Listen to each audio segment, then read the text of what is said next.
ವೇದಿಕೆಯ ಮುಖಂಡರು ಉದ್ಘಾಟನೆ ಮಾಡಬೇಕು ಅಂತ ವಿನಂತಿ ಮಾಡ್ತೀನಿ. ದಯಮಾಡಿ ರೋಜಿ ಸರ್ ಅವರ sir, Surjewala sir, sir please ಉದ್ಘಾಟನೆ, ಇನಾಗ್ರೇಟಿವ್ ಫಂಕ್ಷನ್ ಪ್ಲೀಸ್ ದಯಮಾಡಿ. ಬಂಧುಗಳೇ, ಸಕ್ಕರೆ ಜಿಲ್ಲೆ ಮಂಡ್ಯ ನಗರಕ್ಕೆ ಮೊಟ್ಟ ಮೊದಲನೇ ಬಾರಿಗೆ ದಿಟ್ಟ ಮಹಿಳೆ ಮಾಜಿ ಪ್ರಧಾನಿ ಇಂದಿರಾ ಗಾಂಧಿಯವರ ಮೊಮ್ಮಗಳು, ಇಂದಿರಾ ಗಾಂಧಿಯ ಪ್ರತಿರೂಪ ಆಗಿರ್ತಕ್ಕಂಥ ಪ್ರಿಯಾಂಕಾ ಗಾಂಧಿರವರು ಆಗಮಿಸಿದ್ದಾರೆ.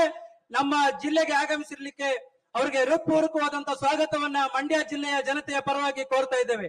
ಇದು ಮಂಡ್ಯ ಜಿಲ್ಲೆಯ ವಿಧಾನಸಭಾ ಕ್ಷೇತ್ರದ ಚುನಾವಣಾ ಪ್ರಚಾರ ಸಭೆಗೆ ಆಗಮಿಸಿರ್ತಕ್ಕಂಥ ನಮ್ಮನ್ನೆಲ್ಲರ ನೆಚ್ಚಿನ ನಾಯಕಿ ಪ್ರಿಯಾಂಕಾ ಗಾಂಧಿರವರಿಗೆ ಮತ್ತೊಮ್ಮೆ ಸ್ವಾಗತವನ್ನ ಕೋರ್ತಾ ಇದ್ದೇನೆ. ಕಾರ್ಯಕ್ರಮವನ್ನ ಜ್ಯೋತಿ ಬೆಳಗಿಸುವುದರ ಮೂಲಕ ಉದ್ಘಾಟನೆಯನ್ನ ಮಾಡ್ತಾ ಇದ್ದಾರೆ. ಈ ನಮ್ಮ ಜಿಲ್ಲೆಯ ನಾಯಕರುಗಳು, ಎಐಸಿಸಿಯ ಪ್ರಧಾನ ಕಾರ್ಯದರ್ಶಿಗಳು ಆಗಿರ್ತಕ್ಕಂಥ ರಣದೀಪ್ ಸಿಂಗ್ ಸುರ್ಜೇವಾಲಾ ರವರು ಮತ್ತು ಎಐಸಿಸಿ ಕಾರ್ಯದರ್ಶಿಗಳಾಗಿರ್ತಕ್ಕಂಥ ರೋಜಿ ಜೈನ್ ರವರು, ನಮ್ಮ ಜಿಲ್ಲೆಯ ಹೆಮ್ಮೆಯ ನಾಯಕ ಚಲುವರಾಯಸ್ವಾಮಿ ರವರು ಹಾಗೂ ಮತ್ತೊಬ್ಬರು ನಾಯಕರಾಗಿರ್ತಕ್ಕಂಥ PM ನರೇಂದ್ರ ಸ್ವಾಮಿ.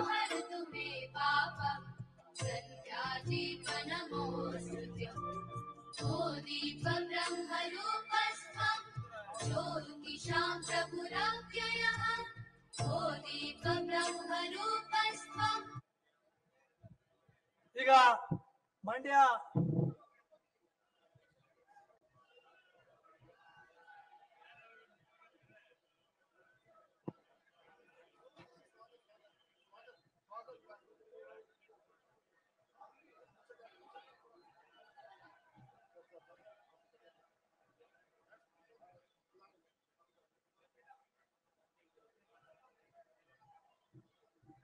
ಮಂಡ್ಯ ಜಿಲ್ಲೆಯ ಪರವಾಗಿ ನಮ್ಮ ನೆಚ್ಚಿನ ನಾಯಕಿಯರಾದ ಶ್ರೀಮತಿ ಪ್ರಿಯಾಂಕಾ ಗಾಂಧಿ ಅವರನ್ನು ಸ್ವಾಗತ ಮಾಡಬೇಕು ಅಂತ ರಾಜ್ಯ ಮಹಿಳಾ ಅಧ್ಯಕ್ಷರಾದ ಪುಷ್ಪ ಅಮರನಾಥ್ ರವಿಕುಮಾರ್, ಶ್ರೀಮತಿ ರವಿಕುಮಾರ್ ಅವರು, ಸೌಂದರ್ಯ ರವಿಕುಮಾರ್ ಅವರು ಮತ್ತು ಮಹಿಳಾ ಅಧ್ಯಕ್ಷರಾದ ಅಂಜನಾ ಶ್ರೀಕಾಂತ್ ಅವರು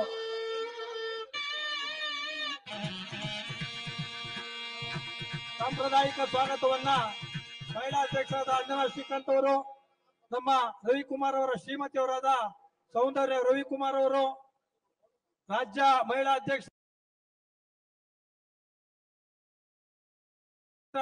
ಪುಷ್ಪ ಅಮರನಾಥ್ ಅವರು, ಪ್ರದೇಶ ಕಾಂಗ್ರೆಸ್ ಸಮಿತಿಯ ಸದಸ್ಯರಾದ ವಿಜಯಲಕ್ಷ್ಮಿ ರಘುನಂದನ್ ರವರು, ನಮ್ಮ ಮಂಡ್ಯ ಜಿಲ್ಲೆಯ ಮಾಜಿ ಸಂಸದರಾದ ರಮ್ಯಾರವರ ಒಡಗೂಡಿ ಸ್ವಾಗತ ಮಾಡ್ತಾ ಇದ್ದಾರೆ.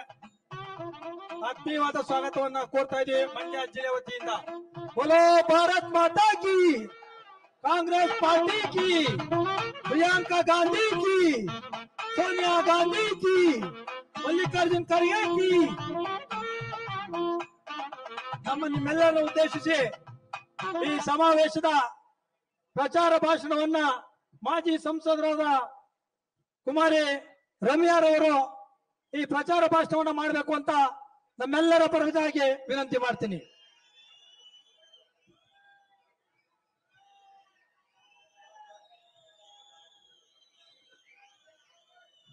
ಧನ್ಯವಾದಗಳು. ಪ್ರಿಯಾಂಕಾ ಗಾಂಧಿ ವಾದ್ರಾ ಅವರು ಮೊದಲನೇ ಬಾರಿಗೆ ನಮ್ಮ ಊರಿಗೆ ಬಂದಿದ್ದಾರೆ, ಅವ್ರಿಗೆ ಸ್ವಾಗತ. ಸಲೀಂ ಅಹಮದ್ ಅವರೇ, ಚಂದ್ರಶೇಖರ್ ಅವರೇ, ಸುರ್ಜೇವಾಲಾ ಅವರೇ, ಮತ್ತೆ ವೇದಿಕೆ ಮೇಲಿರೋ ಚಲುವರಾಯ ಸ್ವಾಮಿ ಅವರೇ, ನರೇಂದ್ರ ಸ್ವಾಮಿ ಅವರೇ, ಎಲ್ಲ ಲೀಡರ್ಸ್ಗೂ ಹಾಗೂ ಮಂಡ್ಯ ಜಿಲ್ಲೆಯ ಜನತೆಗೆ ನಮಸ್ಕಾರ. ನೀವೆಲ್ಲರೂ ತುಂಬಾ ಹೊತ್ತು ಕಾಯ್ತಾ ಇದ್ದೀರಾ. ಸೊ ನಾನು ಒಂದೇ ಒಂದು ವಿನಂತಿ ನಿಮಗೆ ಕೇಳೋದು ಏನಂದ್ರೆ, ನಮ್ಮ ಅಭ್ಯರ್ಥಿಗಳನ್ನ ನೀವು ಆಯ್ಕೆ ಮಾಡಬೇಕು, ಅವ್ರನ್ನ ಗೆಲ್ಲಿಸ್ಬೇಕು, ಅವ್ರಿಗೆ ಬೆಂಬಲ ನೀಡಬೇಕಂತ ನಾನು ಕೇಳ್ಕೊತೀನಿ. ನಿಮ್ಮ ಆಶೀರ್ವಾದ ಸದಾ ಇರಲಿ ಅಂತ ಕೇಳ್ತಾ ನನ್ನ ಮಾತನ್ನ ಮುಗಿಸ್ತೀನಿ. ನಮಸ್ಕಾರ. ರಮ್ಯಾರವರಿಗೆ ವಂದನೆಗಳು. ಈ ಸಭೆಯನ್ನು ಉದ್ದೇಶಿಸಿ ನಿಮ್ಮೆಲ್ಲರ ನೆಚ್ಚಿನ ಅಭ್ಯರ್ಥಿಯಾದ ಮಂಡ್ಯ ವಿಧಾನಸಭಾ ಕ್ಷೇತ್ರದ ಅಭ್ಯರ್ಥಿಯಾದ ರವಿಕುಮಾರ್ ಅವರು ಪ್ರಚಾರ ಭಾಷಣ ಮಾಡಬೇಕು ಅಂತ ವಿನಂತಿ ಮಾಡ್ತೀವಿ. ಎಲ್ರಿಗೂ ನಮಸ್ಕಾರ. ಇವತ್ತಿನ ಈ ಕಾರ್ಯಕ್ರಮದ ಮೇಲೆ ಇರುವಂತ ನಮ್ಮ ಭಾರತದ ಹೆಮ್ಮೆಯ ಮಾಜಿ ಪ್ರಧಾನಿ ಇಂದಿರಾ ಗಾಂಧಿ ಅವರ ಮೊಮ್ಮಗಳು ಸೋನಿಯಾ ಗಾಂಧಿ ಅವರ ಮಗಳು, ರಾಜೀವ್ ಗಾಂಧಿ ಅವರ ಸುಪುತ್ರಿಯಾದಂತಹ ಪ್ರಿಯಾಂಕಾ ಗಾಂಧಿ ವಾದ್ರಾ ಅವರೇ, ಸುರ್ಜೇವಾಲಾ ಸಾಹೇಬ್ರೆ, ಜಿ.ಸಿ. ಚಂದ್ರಶೇಖರ್ ಅವರೇ, ಚಲುರಾಯ ಸ್ವಾಮಿ ಅವರೇ, ನರೇಂದ್ರ ಸ್ವಾಮಿ ಅವರೇ ಹಾಗೂ ವೇದಿಕೆ ಮೇಲಿರುವಂತಹ ಆತ್ಮಾನಂದ ಅವರೇ, ಎಲ್ಲ ಗಣ್ಯರೇ, ಕಾಂಗ್ರೆಸ್ ಪಕ್ಷ ಬಡವರ ಪಕ್ಷ. ನಿಮ್ಮೆಲ್ಲರ ಈ ಧ್ಯೇಯಕ್ಕಾಗಿ ಕಾಂಗ್ರೆಸ್ ಪಕ್ಷ ದುಡಿತಾ ಇದೆ. ನಮ್ಮ ಪಕ್ಷ ಅಧಿಕಾರಕ್ಕೆ ಬಂದೊಡನೆ ಮಹಿಳೆಯರಿಗೆ 2,000 ರೂಪಾಯಿಯನ್ನ ನಿಮ್ಮ ಅಕೌಂಟ್ಗೆ ನಾವು ಹಾಕ್ತೀವಿ. 10 ಕೆಜಿ ಅಕ್ಕಿಯನ್ನ ಕೊಡ್ತೀವಿ, 200 ಯೂನಿಟ್ ವಿದ್ಯುತ್ ಅನ್ನ ಕೊಡ್ತೀವಿ. ಎಲ್ಲರಿಗೂ ಬಸ್ ಫ್ರೀ ಇದೆ ಹೆಣ್ಮಕ್ಳಿಗೆ. ಮತ್ತೆ ಕಳೆದ 13 ವರ್ಷದಿಂದ ನಾನು ನಿಮ್ ಜೊತೆ ದುಡಿತಾ ಇದ್ದೀನಿ. ನಿಮ್ಮ ಕಷ್ಟ ಸುಖಗಳಿಗೆ ಬಂದಿದ್ದೇನೆ. ನಿಮ್ಮ ಎಲ್ಲ ರೀತಿಯ ವಿಚಾರದಲ್ಲೂ ಕರೋನಾ ಸಂದರ್ಭದಲ್ಲೂ ನಾನು ನಿಮ್ ಜೊತೆ ಇದ್ದೀನಿ. ನಾವು ಈ ಇವತ್ತಿನ ಕಾರ್ಖಾನೆಯನ್ನ, ಹೊಸ ಕಾರ್ಖಾನೆಯನ್ನ ನಿರ್ಮಾಣ ಮಾಡಬೇಕು ಅನ್ನೋದು ನಮ್ಮ ಗುರಿಯಾಗಿದೆ. ಮತ್ತೆ ಮಂಡ್ಯ ಒಂದು ದೊಡ್ಡ ಹಳ್ಳಿ ರೀತಿ ಇದೆ. ಈ ಮಂಡ್ಯವನ್ನ ಹೊಸ ನಗರವನ್ನಾಗಿ ಮಾಡುವಂತ ಪಣವನ್ನ ನಾನು ತೊಟ್ಟಿದ್ದೇನೆ. ನಿಮ್ಮ ನಗರದಲ್ಲಿ ಹಕ್ಕುಪತ್ರದ ಸಮಸ್ಯೆ ಇದೆ. ಆ ಹಕ್ಕುಪತ್ರವನ್ನ ಕೊಡಿಸೋದು ನನ್ನ ಮೊದಲ ಗುರಿ. ಏನೇ ಸಮಸ್ಯೆ ಬಂದ್ರು ನಿಮ್ಮೆಲ್ಲರಿಗೂ ಹಕ್ಕುಪತ್ರವನ್ನ ಕೊಡಿಸ್ತೇನೆ. ಅದೇ ರೀತಿ ಈ ಮಂಡ್ಯ ನಗರದಲ್ಲಿ ನೀರಿನ ಬಿಲ್ಲಿನ ಸಮಸ್ಯೆ ಇದೆ. ಅದನ್ನ ಕೂಡ ನೀವು ಆಯ್ಕೆ ಮಾಡಿದ ಸಂದರ್ಭದಲ್ಲಿ ಹೋಗಲಾಡಿಸ್ತೇನೆ.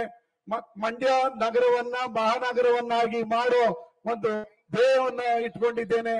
ಈ ಪ್ರತಿ ಗ್ರಾಮ ಪಂಚಾಯಿತಿಯಲ್ಲೂ ನಾನು ಬಡವರ ಕಲ್ಯಾಣಕ್ಕೆ ಸಮುದಾಯ ಭವನವನ್ನ ನಿರ್ಮಾಣ ಮಾಡಬೇಕು ಅಂತ ಇದ್ದೀನಿ.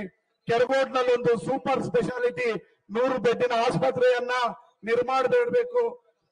ಬಸರಾಳ್ನಲ್ಲಿ ಕೈಗಾರಿಕೆಯನ್ನ ಸ್ಥಾಪಿಸಿ ನನ್ನ ತಾಯಂದರಿಗೆ ಉದ್ಯೋಗವನ್ನ ಸೃಷ್ಟಿ ಮಾಡಬೇಕು ಎಂಬ ಗುರಿಯನ್ನ ಇಟ್ಕೊಂಡಿದ್ದೀನಿ. ಹೀಗೆ ಕಳೆದ 13 ವರ್ಷಗಳಿಂದ ಸೇವೆ ಮಾಡಿದ್ದೀನಿ. ಕಳೆದ ಬಾರಿ ಸೋತಿದ್ದೇನೆ, ನನ್ನ ಕೈ ಬಿಡಬೇಡಿ. ಒಬ್ಬ ಬಡವರ ಮಗ ನಿಮ್ ಮುಂದೆ ಬಂದು ನಿಂತಿದ್ದೀನಿ. ನಿಮ್ಮ ಹತ್ರ ಮತ ಭಿಕ್ಷೆ ಬೇಡ್ತಾ ಇದ್ದೀನಿ. ಈ ಬಾರಿ ನನ್ನನ್ನ ಗೆಲ್ಸಿ ಅಂತ ತಮ್ಮಲ್ಲಿ ಕಳಕಳಿಯಿಂದ ಕೇಳ್ಕೊಳ್ತೀನಿ. ನಮಸ್ಕಾರ. ಬೋಲೋ ಭಾರತ್ ಮಾತಾ ಕಿ.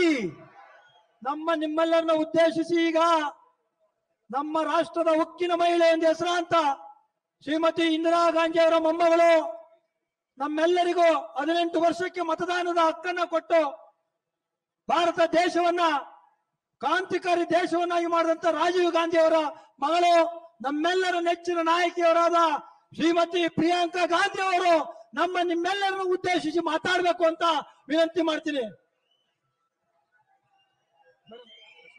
ಎಲ್ಲರಿಗೂ ನಮಸ್ಕಾರ.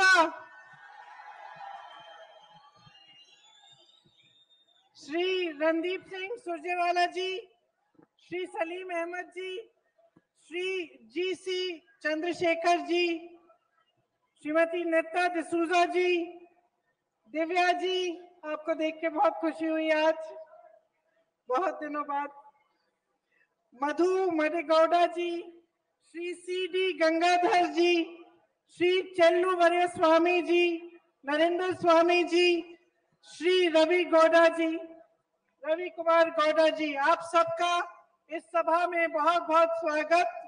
और कांग्रेस के जितने भी कार्यकर्ता, जितने भी नेता हैं, उनका भी इस सभा में बहुत बहुत स्वागत। मेरी बहनों, मेरे भाइयों, सबसे पहले तो मैं क्षमा मांगती हूं कि मुझे देर हो गई। आज हमारा हेलीकॉप्टर बेंगलोर से उड़ नहीं पाया, इसलिए गाड़ी से आए और 1 घंटा देरी हो गई, तो इसके लिए बहुत बहुत क्षमा मांगती हूँ। धूप है, आप काफी इंतजार कर रहे होंगे। ವೇದಿಕೆ ಮೇಲೆ ಇರುವಂತ ಎಲ್ಲ ಗಣ್ಯರಿಗೂ ಮತ್ತು ಸಭೆಯಲ್ಲಿ ಸೇರಿರುವಂತ ನನ್ನ ಎಲ್ಲ ಅಕ್ಕ ತಂಗಿಯರು, ಕಾರ್ಯಕರ್ತರಿಗೆ ನಾನು ತಡವಾಗಿ ಬಂದದ್ದಕ್ಕೆ ಕ್ಷಮೆ ಕೇಳ್ತೀನಿ.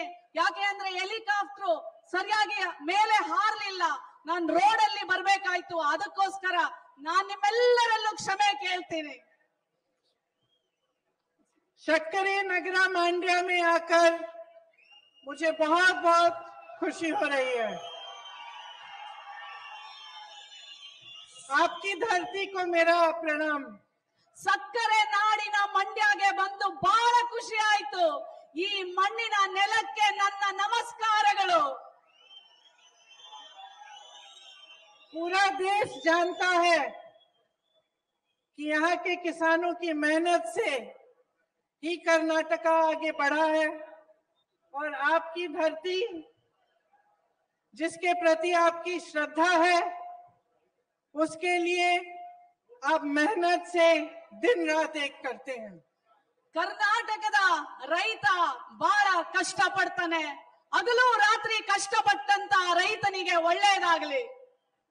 देखिए, जब एक प्रदेश बनता है, ದೇಶದ ಈ ನೆಲದ ಯಾವುದಾದ್ರೂ ಒಂದು ಹಿರಿಮೆ ಇದ್ರೆ ಆ ದೇಶದ ಆ ನೆಲದ ಜನರು, आप सब अपनी मेहनत से जब ईमानदारी से काम करते हैं तभी आपके प्रदेश की पहचान बन पाती है। ನೀವೆಲ್ಲ ಕಷ್ಟಪಟ್ಟು ಶ್ರಮದಿಂದ ನೀವು ದುಡಿದ್ರೆ ಮಾತ್ರ ಈ ನಾಡನ್ನ ಕಟ್ಟಕ್ಕೆ ಸಾಧ್ಯ। अगर कर्नाटका प्रदेश की आज पूरी दुनिया में पहचान है तो ये इसलिए कि आप सब ने उसको बनाया है। ಇಡೀ ದೇಶದಲ್ಲಿ ಕರ್ನಾಟಕ ಏನಾದ್ರೂ ಇವತ್ತು ಪ್ರಸಿದ್ಧ ಆಗಿದ್ರೆ ಅದು ನಿಮ್ಮ ಒಂದು ಕೊಡುಗೆ, ನಿಮ್ಮ ಒಂದು ಶ್ರಮ।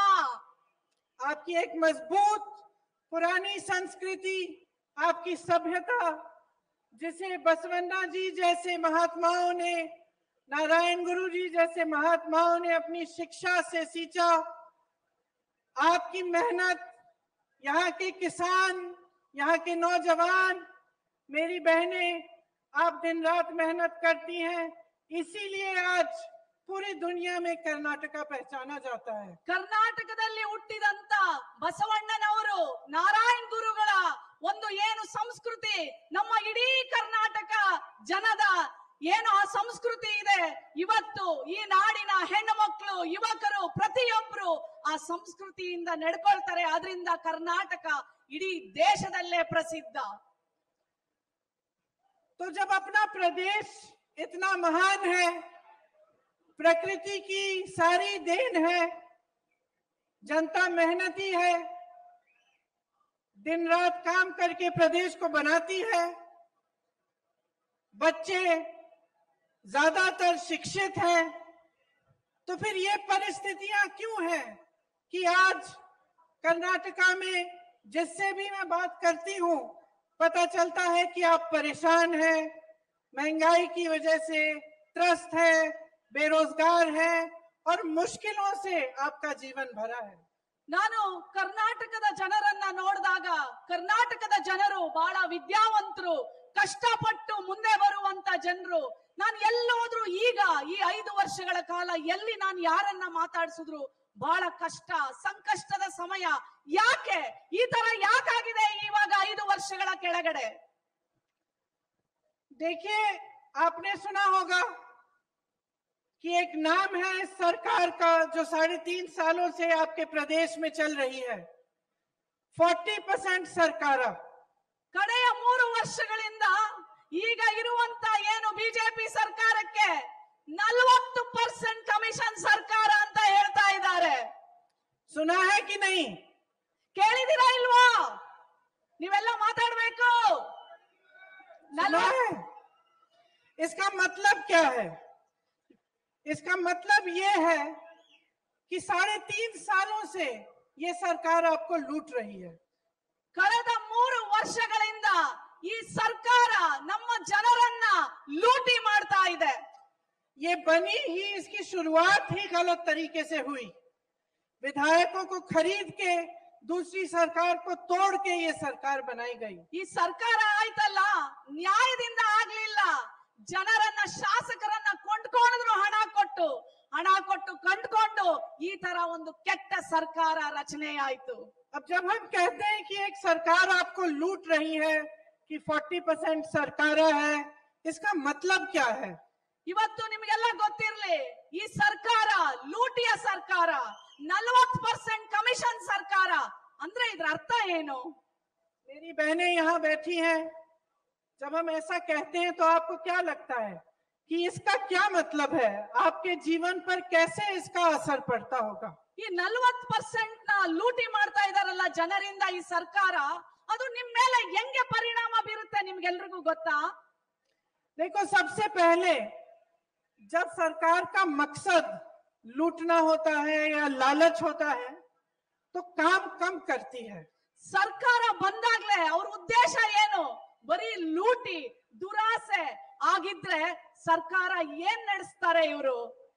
आपको मालूम है अगर एक नौजवान काम कर रहा है, उसकी अच्छी नौकरी है, लेकिन कहीं से उसको आदत पड़ जाती है चोरी करने की, और चोरी से बहुत पैसा अचानक उसका बन जाता है, तो नौकरी से उसका ध्यान हटने लगता है।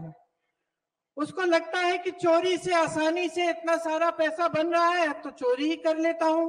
ಒಬ್ಬ ಯುವಕ ಇರ್ತಾನೆ, ಕೆಲಸ ಮಾಡ್ತಾ ಇರ್ತಾನೆ, ಸಂಬಳ ಬರ್ತಾ ಇರುತ್ತೆ, ಆದ್ರೆ ಅವನಿಗೆ ಇನ್ನೊಂದು ಮಂಚದ ಕೆಳಗೆ ಲಂಚ ತಗೊಳ್ಳೋದು ಏನಾದ್ರೂ ದಾರಿ ಸಿಕ್ಕಿದ್ರೆ ಅವನೇನ್ ಮಾಡ್ತಾನೆ, ಆ ಕೆಲಸ ಬಿಟ್ಟು ಲೂಟಿ ಮಾಡ್ಕೊಂಡೆ ದುಡ್ಡು ಸಂಪಾದನೆ ಮಾಡ್ತಾನೆ। तो सरकारें भी ऐसे ही हैं। जब सरकार में मंत्री और पदाधिकारी जो है उनको लगता है कि लूट और लालच से बहुत पैसे बन जाएंगे, बहुत शोहरत हो जाएगी, बहुत सत्ता मिल जाएगी, तो वो उसी चीज पे ध्यान रखते हैं। और जो उनका असली काम है, जनता के लिए काम करना, आप सबके लिए विकास करना, वो कम करते हैं। ಇವತ್ತು ಸರ್ಕಾರನು ಹಂಗೆ ಆಗಿದೆ, ಜನರನ್ನ ಲೂಟಿ ಮಾಡೋದು, ಯಾಕೆಂದ್ರೆ ಅವ್ರು ಕೆಲಸ ಮಾಡ್ತಾ ಇಲ್ಲ, ಬೇರೆ ದಾರಿಯಲ್ಲಿ ಆ ಸಾವಿರಾರು ಲಕ್ಷಾಂತರ ಕೋಟಿ ಲೂಟಿ ಮಾಡ್ಬೇಕಾದ್ರೆ ಅವ್ರಿಗೆ ನ್ಯಾಯವಾದ ರೀತಿಯಲ್ಲಿ ಕೆಲಸ ಮಾಡೋದ್ ಬಿಟ್ಟು ಲೂಟಿಗೆ ಇಳಿದು ಬಿಟ್ಟಿದ್ದಾರೆ ಸರ್ಕಾರದವರು। तो मेरी बहनों, जब दिन रात आप मेहनत करती हैं और समाज का बोझ उठाती हैं, घर से निकलकर कहीं जॉब करती हैं, वापस आती हैं, शाम को अपने घर का काम भी करती हैं, जब आप दुकान जाती हैं और महंगाई की वजह से आप कुछ खरीद नहीं पाती हैं, जब गैस सिलेंडर 1100 रुपए का मिलता है, या सब्जियां इतनी महंगी हो जाती हैं, तेल महंगी है, दाल महंगी है, आटा महंगा है, तो आपको लगता होगा कि मैं इतनी मेहनत क्यों कर रही हूँ। ನೀವೆಲ್ಲ ಹೋಗಿ ಕಷ್ಟಪಟ್ಟು ದುಡಿತೀರಾ, ಹೊರಗಡೆ ಕೆಲಸ ಮಾಡ್ತೀರಾ, ಕೂಲಿ ಮಾಡ್ತೀರಾ, ಪ್ರತಿಯೊಂದು ಕೆಲಸ ಮಾಡಿ ನೀವು ಮನೆಗೆ ಬಂದು ನಿಮ್ ಮನೆಯನ್ನ ಕಟ್ತೀರಾ, ನಿರ್ವಹಣೆ ಮಾಡ್ತೀರಾ। ನೀವು ಅಂಗಡಿಗೆ ಹೋಗಿ ಏನಾದ್ರೂ ಖರೀದಿ ಮಾಡ್ಬೇಕು, ಏನಾದ್ರೂ ತಗೋಬೇಕು ಅಂತಂದ್ರೆ ಬೆಲೆ ಗಗನಕ್ಕೇರಿದೆ, ಎಷ್ಟು ನಿಮಗೆ ನೋವಾಗುತ್ತಲ್ವಾ। लेकिन फिर भी आप आगे बढ़ती हैं, मन बनाती हैं, अपने संघर्ष के लिए खूब मेहनत करती हैं, लेकिन फिर भी आपको लगता होगा कि ये सरकार जिसका काम है कि महंगाई घटाए, जिसका काम है कि अगर महंगाई दूसरी परिस्थितियों की वजह से बढ़ रही है तो कम से कम कुछ करके हमें मदद करके, हमारी सहायता करके हमें आगे बढ़ाने की कोशिश करे, तो हमारी सरकार क्यों नहीं कर रही है। ಈ ಸರ್ಕಾರ ನಮ್ಮ ಜನರಿಗೆ ಬೆಲೆ ಏರಿಕೆ ಮಾಡಿ ನಾವು ಏನೇ ಒಂದು ತಗೊಳಕ್ಕೆ ಕಷ್ಟ ಆಗ್ತಾ ಇದೆ, ಆದ್ರೂ ಈ ಸರ್ಕಾರ ಏನೂ ಮಾಡ್ತಾ ಇಲ್ಲ। ನಾವು ಕಷ್ಟ ಪಡ್ತಾನೆ ಇದೀವಿ, ಬೆಲೆ ಏರಿಕೆ ಆಗ್ತಾನೆ ಇದೆ, ಹಾಗಿದ್ರೆ ನಾವು ಏನ್ ಮಾಡ್ಬೇಕು। इस सरकार ने भाइयों और बहनों, जब मैं कहती हूँ हर स्तर पर लूटा है, तो आप देखिए कि जब नौजवान भर्ती के इम्तिहान देने जाते हैं तो उनको पता चलता है कि इतनी मेहनत करने के बाद उस इम्तिहान में घोटाला हो गया। PSI स्कैम को देखिए, इतने सारे ऐसे स्कैम हैं। ಪ್ರತಿಯೊಂದರಲ್ಲೂ ಹಗರಣ, ಎಲ್ಲ ನೀವು ಏನೇ ಬೆಳೆದಿದ್ದನ್ನ ನೀವು ಮಾರಕ್ ಹೋದ್ರು ಅಲ್ಲೂ ಲೂಟಿ ಮಾಡ್ತಾರೆ, ಪ್ರತಿಯೊಂದರಲ್ಲೂ ಲೂಟಿ ಲೂಟಿ ಲೂಟಿ। कॉन्ट्रैक्टर्स ने आत्महत्या की, चिट्ठी लिखी कॉन्ट्रैक्टर एसोसिएशन ने प्रधानमंत्री जी को, लेकिन प्रधानमंत्री जी ने भी नहीं सुना। ಕಾಂಟ್ರಾಕ್ಟರ್ ಅಸೋಸಿಯೇಷನ್ ಅವರು ಪ್ರಧಾನ ಮಂತ್ರಿಗೆ ಪತ್ರ ಬರೀತಾರೆ, ಪ್ರತಿಯೊಂದರಲ್ಲೂ ನಾವು ಇವರಿಗೆ ಕಮಿಷನ್ ಕೊಡಬೇಕು, ನಮ್ಗೆ ಕೆಲಸ ಮಾಡಕ್ ಆಗ್ತಾ ಇಲ್ಲ ಅಂತ ಹೇಳಿ ಪ್ರಧಾನ ಮಂತ್ರಿಗೆ ಪತ್ರ ಬರೀತಾರೆ, ಆದ್ರೆ ಪ್ರಧಾನ ಮಂತ್ರಿ ಅದಕ್ಕೆ ಉತ್ತರನೇ ಕೊಡೋದಿಲ್ಲ। विधायकों के बेटे के घर में 8 करोड़ रुपए कैश मिले, 8 करोड़ रुपए, लेकिन कोई कार्रवाई नहीं की गई। ಒಬ್ಬ ಶಾಸಕ, ಬಿಜೆಪಿ ಶಾಸಕನ ಮನೆಯಲ್ಲಿ 8 ಕೋಟಿ ರೂಪಾಯಿ ಲೂಟಿ ಮಾಡಿದಂತ ಹಣ ಸಿಗುತ್ತೆ, ಆದ್ರೆ ಅವನ ಮೇಲೆ ಯಾವುದೇ ತರ ತನಿಖೆಯನ್ನ ಮಾಡೋದಿಲ್ಲ। किसान आत्महत्या कर रहे हैं, महंगाई से जूझ रहे हैं, तरस रहे हैं, लेकिन कोई सुनवाई नहीं है इस सरकार में उनकी। ರೈತ ಕಷ್ಟ ಪಡ್ತಾ ಇದ್ದಾನೆ, ನೋವಿನಿಂದ ನರಳ್ತಾ ಇದ್ದಾನೆ ಈ ಬೆಲೆ ಏರಿಕೆಯಿಂದ, ಆದ್ರೂ ಈ ಸರ್ಕಾರ ಏನೂ ಮಾಡಕ್ಕೆ ರೆಡಿ ಇಲ್ಲ। यहाँ पे मेरे बहुत सारे नौजवान भाई बहन होंगे, सरकार में 2.5 लाख पद खाली पड़े हैं, लेकिन आपको नौकरी नहीं दी गई। ಇಲ್ಲಿ ನೂರಾರು ಜನ ಯುವಕರಿದ್ದೀರಾ, ಯುವತಿಯರಿದ್ದೀರಾ, ನಿಮ್ಗೆಲ್ಲ ಗೊತ್ತಿರ್ಲಿ 2.5 ಲಕ್ಷ ಕೆಲಸಗಳು ಸರ್ಕಾರದಲ್ಲಿ ಖಾಲಿ ಇದೆ, ಆದ್ರೆ ಒಂದನ್ನು ತುಂಬತಾ ಇಲ್ಲ ಈ ಸರ್ಕಾರ। आप पढ़ते हैं, आपके माता पिता फीस देते हैं ट्यूशन की, फिर आप भर्ती का इम्तिहान देने जाते हो, ना आपको पद मिलता है और ना भर्ती के इम्तिहान के रिजल्ट सही ढंग से निकाले जाते हैं। ನೀವು ಕಷ್ಟಪಟ್ಟು ಒಂದೊಂದು ರೂಪಾಯಿ ಕೂಡ ಇಟ್ಟು ನಿಮ್ ಮಕ್ಕಳು ಫೀಸ್ ಕಟ್ತೀರಾ, ನಿಮ್ ಮನೆ ನಡೆಸ್ತೀರಾ, ನಿಮ್ ಮಕ್ಕಳು ಕೆಲ್ಸಕ್ಕೆ ಅಂತ ಹೋದಾಗ ಕೆಲಸ ಬೇರೆಯವ್ರಿಗೆ ಲಂಚಕ್ಕೆ ಮಾರ್ಬಿಟ್ಟಿರ್ತಾರೆ। बल्कि पता चलता है कि हर पोस्ट के लिए रेट फिक्स हो गया है। चाहे आप असिस्टेंट प्रोफेसर बनना चाहें तो उसके लिए 50 या 70 लाख मांगा जाता है, लेक्चरर बनना चाहें तो 30-50 लाख मांगा जाता है, जूनियर इंजीनियर बनना चाहें तो 30 लाख मांगे जाते हैं। ऐसा भी सुनने में आया कि कहीं पे किसी के पास पैसे नहीं थे घूस देने के लिए, तो उस किसान को कहा गया कि अपनी 2 बैल दे दो। ये सच्चाई है। ಪ್ರತಿಯೊಂದರಲ್ಲೂ ಲಂಚ ಲಂಚ ಲಂಚ। ನೀವು ಅಸಿಸ್ಟೆಂಟ್ ಇಂಜಿನಿಯರ್ ಪೋಸ್ಟ್ ಕರೆದ್ರೆ ಲಂಚ, PSI ಪೋಸ್ಟ್ ಕರೆದ್ರೆ ಲಂಚ, ಟೀಚರ್ ಪೋಸ್ಟ್ ಗೆ ಲಂಚ, ಡಿಸ್ಟ್ರಿಕ್ಟ್ ಸಹಕಾರಿ ಬ್ಯಾಂಕ್ಗಳಲ್ಲಿ ಲಂಚ। ಯಾವುದೋ ಒಬ್ಬ ರೈತ ಗೊಬ್ಬರವನ್ನ ತಗೊಂಡ್ ಬರಕ್ಕೆ ಹೋದಾಗ ಅವನ ಹತ್ರ ದುಡ್ಡು ಇಲ್ಲದೆ ಇದ್ದಾಗ ನಿನ್ 2 ಎತ್ತು ಅಡ ಇಟ್ಬಿಟ್ಟು ತಗೊಂಡೋಗು ಅಂತ ಹೇಳ್ತಾರೆ। ಆ ಸ್ಥಿತಿ ಈ ಲಂಚಕೋರರು ತಂದಿಟ್ಟಿದ್ದಾರೆ ಈ ಸರ್ಕಾರ।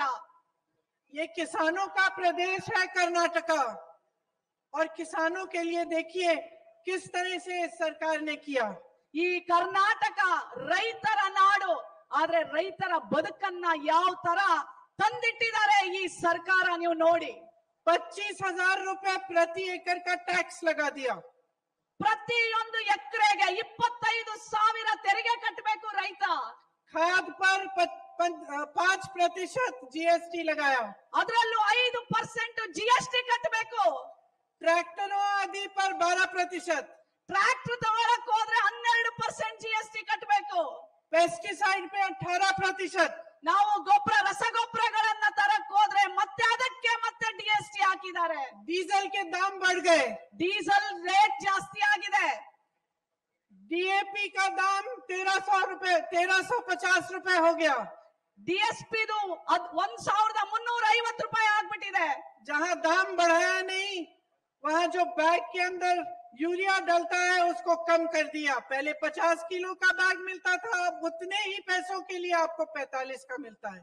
ಪಹಲೆ ಈಗ ರಸಗೊಬ್ಬರಗಳದು ಫರ್ಟಿಲೈಸರ್ಗಳದು ನೀವು ಏನು ರೈತರು ಯೂಸ್ ಮಾಡ್ತೀರಾ ನಿಮ್ಮ ಬೆಳೆಗೋಸ್ಕರ ಪ್ರತಿಯೊಂದರಲ್ಲೂ ಬೆಲೆಗಳನ್ನ ಜಾಸ್ತಿ ಮಾಡ್ಬಿಟ್ಟಿದ್ದಾರೆ। बड़े बड़े वादे किए थे आपको कि MSP बढ़ाई जाएगी, कि आपकी आमदनी दुगनी होगी, लेकिन आमदनी दुगनी सिर्फ सरकार में जो है मंत्री जो पद रखते हैं उनकी आमदनी दुगनी हुई, बल्कि 4 गुनी 10 गुना हो गया होगा।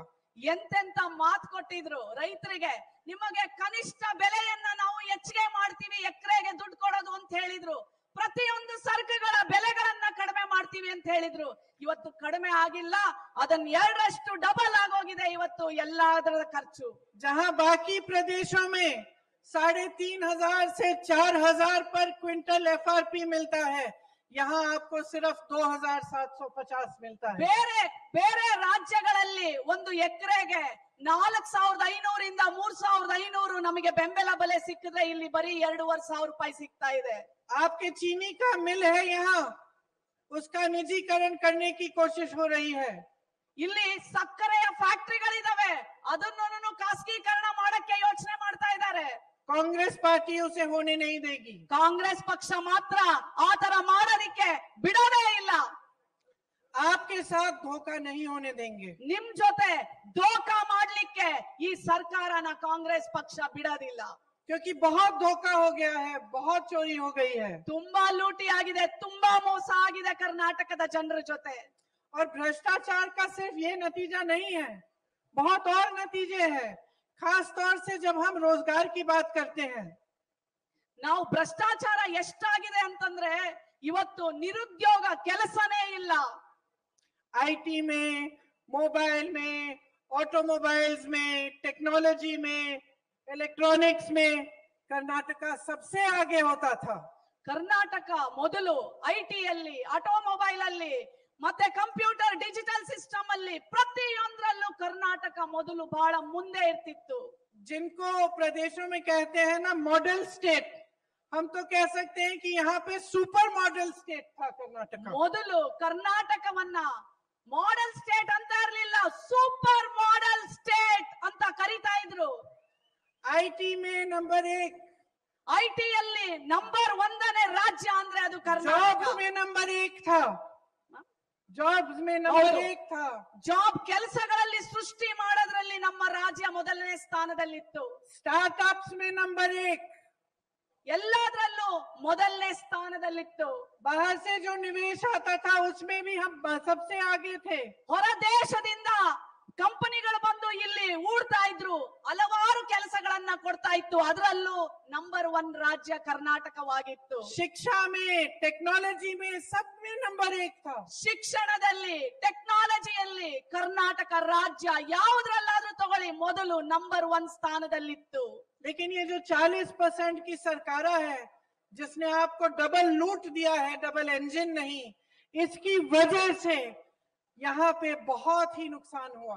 ಈ 40% ಸರ್ಕಾರ ಬಂದು ನಮ್ಮ ಜನರನ್ನ ಲೂಟಿ ಮಾಡಿ ಮಾಡಿ ಇವತ್ತು ಕರ್ನಾಟಕದ ಸ್ಥಿತಿ ಕೆಳಗೆ ಬಂದ್ಬಿಟ್ಟಿದೆ. एक तरह से आप कह सकते हैं कि सारा काम रुक ही गया. ಒಂಥರ ಹೇಳಿದ್ರೆ ಎಲ್ಲಾ ಕೆಲಸಗಳು ಕರ್ನಾಟಕ ರಾಜ್ಯದಲ್ಲಿ ನಿಂತೋಗಿದಾವೆ. बेरोजगारी बढ़ गई, ನಿರುದ್ಯೋಗ ಜಾಸ್ತಿ ಆಗ್ಬಿಟ್ಟಿದೆ. युवाओं का जो भविष्य है वो कमजोर हुआ. ಯುವಕರ ಭವಿಷ್ಯ ಕ್ಷೀಣಿಸ್ತಾ ಇದೆ. बड़ी बड़ी कंपनियां ओला जैसे, Foxconn, Pegatron, Apple, Motorola, Nokia, Samsung यहाँ से छोड़ के चले गए. ಕರ್ನಾಟಕದಲ್ಲಿ ಇದ್ದಂತ ದೊಡ್ಡ ದೊಡ್ಡ ಕಂಪನಿಗಳು ಎಲ್ಲ ಇವತ್ತು ನಮ್ಮನ್ನ ಬಿಟ್ಟು ಬೇರೆ ರಾಜ್ಯಗಳಿಗೆ ಹೋಗ್ಬಿಟ್ಟಿದಾವೆ. तो नौकरियां आएंगी कहां से? ಕೆಲಸ ಮತ್ತೆ ಎಲ್ಲಿಂದ ಬರಬೇಕು? ಕಂಪನಿಗಳೆಲ್ಲ ಹೊರಟೋದ್ರೆ लाखों एमएसएमई, छोटे बिजनेस, छोटे दुकान बंद हो चुके हैं. ಲಕ್ಷಾಂತರ ಸಣ್ಣ ಮತ್ತು ಮಧ್ಯಮ ಕಾರ್ಖಾನೆಗಳು ಇವತ್ತು ಮುಚ್ಚೋಗಿವೆ. बड़े बड़े जो सरकारी कंपनियां थी, पीएसयू थी, वो इन्होंने अपने उद्योगपति मित्रों को बेच डाले. ದೊಡ್ಡ ದೊಡ್ಡ ಪ್ರೈವೇಟ್ ಸೆಕ್ಟರ್ಸ್ ಏನಿತ್ತು ಅವನ್ನೆಲ್ಲ ಪ್ರಧಾನಮಂತ್ರಿ ಅವರ ಒಂದು ಕ್ಲೋಸ್ ಫ್ರೆಂಡ್ ಗೆ ಮಾರ್ಬಿಟ್ಟಿದ್ದಾರೆ. सरकार में 2.5 लाख खाली पद पड़े, वो भरे नहीं. ಸರ್ಕಾರದಲ್ಲಿ ಇದ್ದಂತ 2.5 ಲಕ್ಷ ಖಾಲಿ ಇದ್ದಂತ ಹುದ್ದೆಗಳನ್ನ ತುಂಬಲೇ ಇಲ್ಲ. 1.5 लाख करोड़ रुपए कर्नाटका से लूटे गए. 1.5 ಲಕ್ಷ ಕೋಟಿ ಇವತ್ತು ನಮ್ಮ ಕರ್ನಾಟಕದ ಜನರ ಹಣವನ್ನ ಲೂಟಿ ಮಾಡಿದ್ದಾರೆ ಇವರೆಲ್ಲರೂ. तो आप बताइए रोजगार आएगा कहां से? ನೀವ್ ಹೇಳಿ, ಮತ್ತೆ ಇಷ್ಟೊಂದು ಲೂಟಿ ಮಾಡಿದ್ಮೇಲೆ विकास होगा कैसे? ಕರ್ನಾಟಕ ಜನರಿಗೆ ಕೆಲಸ ಎಲ್ಲಿ ಸಿಗುತ್ತೆ? ಅಭಿವೃದ್ಧಿ ಎಲ್ಲಾಗತ್ತೆ? आप जो मेहनत कर रहे हैं अपने बच्चों के भविष्य को बनाने के लिए, ನೀವೆಲ್ಲ ಕಷ್ಟ ಪಡ್ತಾ ಇದ್ದೀರಾ ನಿಮ್ಮ ಮಕ್ಕಳ ಭವಿಷ್ಯವನ್ನ ಕಟ್ಟಕ್ಕೆ. वो मेहनत व्यर्थ चली जाएगी क्या? ಆ ಪೂರ್ತಿ ಶ್ರಮ ಎಲ್ಲ ವೇಸ್ಟ್ ಆಗೋಗುತ್ತೆ. आपने अपनी मेहनत से नंदिनी बनाई, ನಿಮ್ಮ ಕಷ್ಟದಿಂದ ನಂದಿನಿಯನ್ನ ಕಟ್ಟಿದ್ರಿ. 4 साल पहले नंदिनी में इतना दूध इकट्ठा होता था कि क्षीरा भाग गया. क्षीराधारी जैसी योजनाएं कांग्रेस ने बनाई. 4 ವರ್ಷಗಳ ಹಿಂದೆ ನಂದಿನಿಯಲ್ಲಿ ಸಾವಿರಾರು ಲೀಟರ್ಗಳ ಹಾಲು ಉತ್ಪನ್ನ ಆಗ್ತಾ ಇತ್ತು. ಹೆಚ್ಚಿಗೆ ಹಾಲು ಉತ್ಪಾದನೆ ಆಗಿದ್ದಕ್ಕೆ ಕ್ಷೀರಧಾರೆ, ಕ್ಷೀರಭಾಗ್ಯ ಅಂತ ಯೋಜನೆಗಳನ್ನ ಕಾಂಗ್ರೆಸ್ ಸರ್ಕಾರ ತಂದಿತ್ತು. उस समय बच्चे बच्चे को दूध मिलता था. ಅವತ್ತು ಹಾಲು ಹೆಚ್ಚಿಗೆ ಆಗಿದ್ರಿಂದ ಸರ್ಕಾರದಲ್ಲಿ ಗವರ್ಮೆಂಟ್ ಶಾಲೆಗಳಲ್ಲಿ ಬಿಸಿ ಹಾಲನ್ನ ಕೊಡ್ತಾ ಇದ್ರು ಮಕ್ಕಳಿಗೆ. 5 रुपए प्रति लीटर आपको सब्सिडी मिलती थी. ಪ್ರತಿ ಲೀಟರ್ ಹಾಲಿಗೆ 5 ರೂಪಾಯಿ ಸಬ್ಸಿಡಿ ಕೊಡ್ತಾ ಇದ್ರು ಸರ್ಕಾರದವರು. अब ये लोग कहते हैं कि नंदिनी में दूध इकट्ठा ही नहीं हो रहा है. ಈ ಬಿಜೆಪಿ ಸರ್ಕಾರ ಇವಾಗ ಏನ್ ಹೇಳ್ತಾ ಇದೆ ಅಂದ್ರೆ ನಂದಿನಿನಲ್ಲಿ ಹಾಲೇ ಇಲ್ಲ ಅಂತ ಹೇಳ್ತಾ ಇದ್ದಾರೆ. चाहते हैं कि आपकी नंदिनी, कर्नाटका की नंदिनी गुजरात के अमूल में मर्ज हो जाए. ನಮ್ಮ ನಂದಿನಿ, ಕರ್ನಾಟಕದ ನಮ್ಮ ನಂದಿನಿ ಹಾಲನ್ನ ಇವತ್ತು ಗುಜರಾತ್ ನ ಅಮೂಲ್ ಒಳಗಡೆ ಮಿಕ್ಸ್ ಮಾಡಕ್ಕೆ ಪ್ರಯತ್ನ ಮಾಡ್ತಾ ಇದ್ದಾರೆ.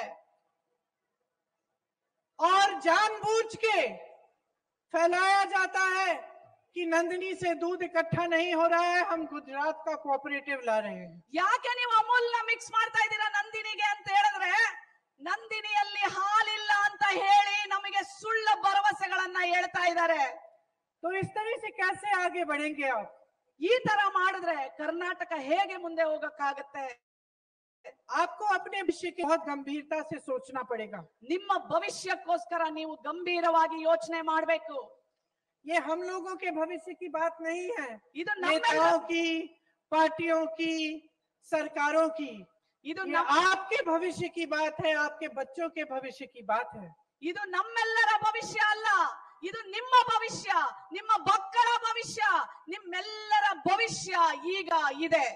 कांग्रेस की सरकार ने अन्न भाग्य दिया आपको, क्षीर भाग्य दिया, पशु भाग्य दिया जानवरों के लिए, कृषि भाग्य दिया किसानों के लिए, आरोग्य भाग्य दिया आपके स्वास्थ्य के लिए, विद्याश्री दी आपकी शिक्षा के लिए, और इंदिरा कैंटीन आपके खाने के लिए।